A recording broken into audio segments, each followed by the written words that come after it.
আসসালামু আলাইকুম। চলে আসলাম আমার প্রিয় campus Ananda Mohan university and college Mymensingh.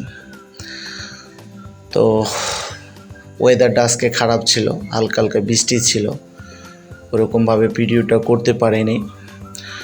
তারপরেও চেষ্টা করছি আমার ভার্সিটির পুরো লুকটা নিয়ে আসার জন্য।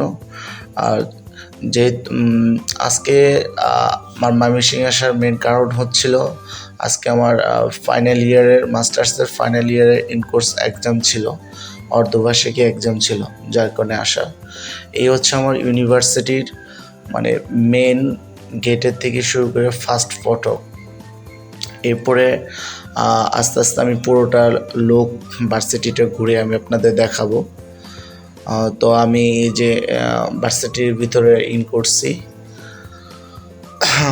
অবশ্য ভার্সিটির চারিদিকে যে লোক আসলে খুবই মনোমুগ্ধকর। আসলে আমি এই ইউনিভার্সিটিতে পড়ে আমি নিজেকে অনেক প্রাউড ফিল করি। এখানে আসলে আমার মনটা অটোমেটিকলি ভালো হয়ে যায়।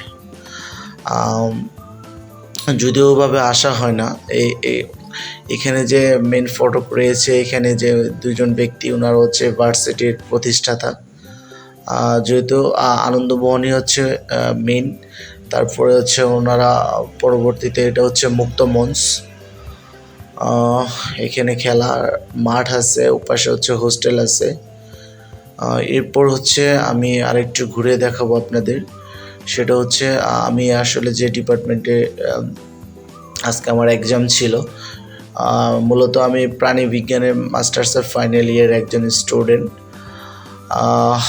অনেক সেশন জেট ছিল। আমাদের অবশ্য পরীক্ষা হওয়ার কথা ছিল 2022-এ, কিন্তু এটা জাস্ট কিছুদিন লেট হওয়ার কারণে, রেজাল্ট আউট হওয়ার লেট হওয়ার কারণে আমরা আর কি একটা ব্যাচ পিছিয়ে পড়ছি। যার কারণে আমাদের 2024-এর শেষের দিকে আর কি ইনকোর্স পরীক্ষাটা স্টার্ট হয়। মোটামুটি 1.5 বছর শেষ। তো আমার পরীক্ষা শেষ, আমি পরীক্ষা দিয়ে বের হলাম বাইরে বের হয়ে একটু জাস্ট মানে ট্রাই করলাম আর কি একটু ব্লগ তৈরি করার জন্য। এটা হচ্ছে আমাদের ডিপার্টমেন্ট, প্রাণীবিদ্যা বিভাগ। আর এটা হচ্ছে আমার ভার্সিটির ভিতরের ভিউ আর কি, আমার ডিপার্টমেন্টের ভিউ। এখানে আদার্স ডিপার্টমেন্টও আছে, ইসলামের ইতিহাস, এরপর আছে এর পাশে আছে সায়েন্সের ল্যাব আছে অনেকগুলো। এটা হচ্ছে কেমিস্ট্রি বিল্ডিং। তো সব মিলিয়ে আর কি এই হচ্ছে আজকের আমার ভার্সিটির ব্লগ আর কি। অবশ্যই ভালো লাগলে লাইক, কমেন্টস, শেয়ার দিয়ে পাশে থাকবেন। আসসালামু আলাইকুম।